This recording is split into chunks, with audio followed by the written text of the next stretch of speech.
I remember something like the physical abuse and harassment started happening, where kids would come up to me randomly in the hallway and like slap me in the face and walk off and laugh about it, because they knew like I wasn't going to stand up for myself. I never felt like I had it in me to stand up for myself and like use my voice, and I let kids walk all over me because I was so afraid to stand up for myself. I was afraid. I remember sitting down with kids and them always like making fun of me, and I'd go in the bathroom and eat, or like to the library, but then there was like a span of like a couple days where like I didn't eat lunch with like at all. I think a lot of the kids just looking around the room, a lot of them just didn't know what to say, after it. Right. It was a whole processing thing. Us growing up, like bullying was one thing, and now it's totally different. I remember seeing the video and going back and remembering what I felt, growing up. Because, I was small, I was really skinny, and I was Hispanic. So it just completely brought back a lot of memories that I wanted to say I'm leaving behind.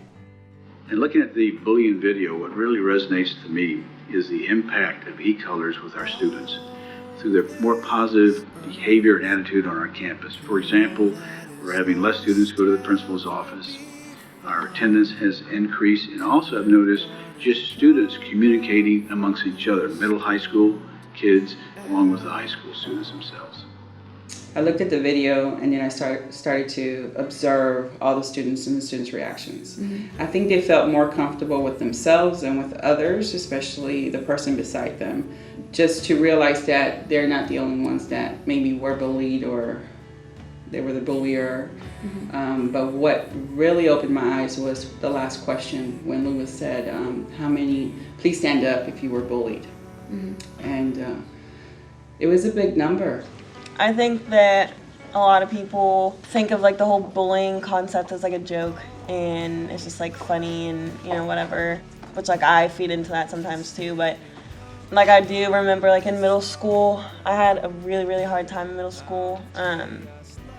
Like it got to the point where like people, like girls were like physically abusing me, and like I was doing that to people too, and so I know that like definitely like can take a toll on somebody. And like I ended up when I was 13 like attempting suicide, like what Jeff said, because I just like couldn't handle everything anymore.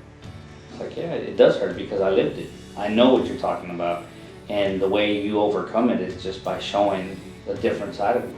Growing up and say, I will overcome this fear, I will overcome this challenge, and just take a step ahead.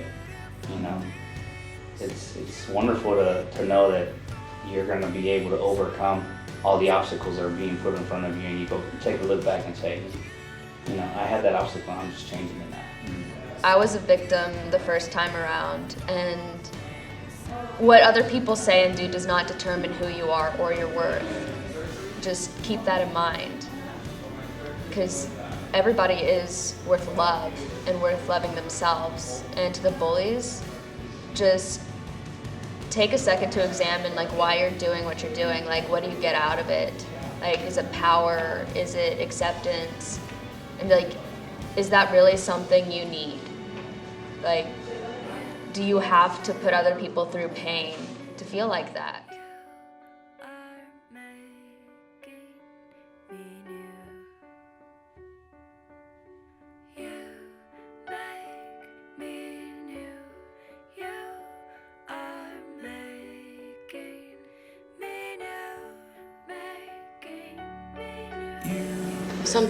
Something growing up my dad taught me was like, love somebody when they can't love themselves.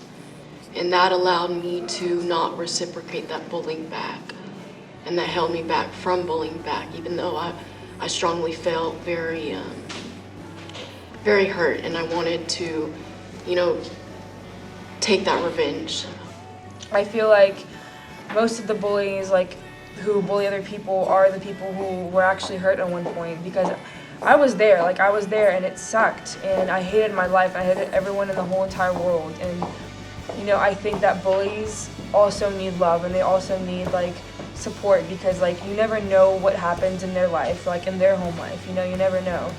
I think that the e-colors and the things that you learn about other people and how to respond is a tremendous, tremendous tool that these schools are using, that companies can use. People can use it in their homes, and you can just see the difference in the way the kids respond to each other, because even when there's times that you could see where somebody could laugh at something, instead they applaud. And I think that that was truly an amazing, you know, just to see that a video stops and somebody looks a little funny on screen and they cheer for that instead of laughing at that. And I think that that's a true testament to what e-colors can do. And that's the message I want to leave with you about bullying. It's when nobody's watching. It's those moments when you have to make a choice. Am I going to bully, or am I going to press my pause button or my play button, whichever one you need, and make yourselves very, very special compared to the rest of the world? The first step is like changing the way that I am. And then things will go from there, I guess.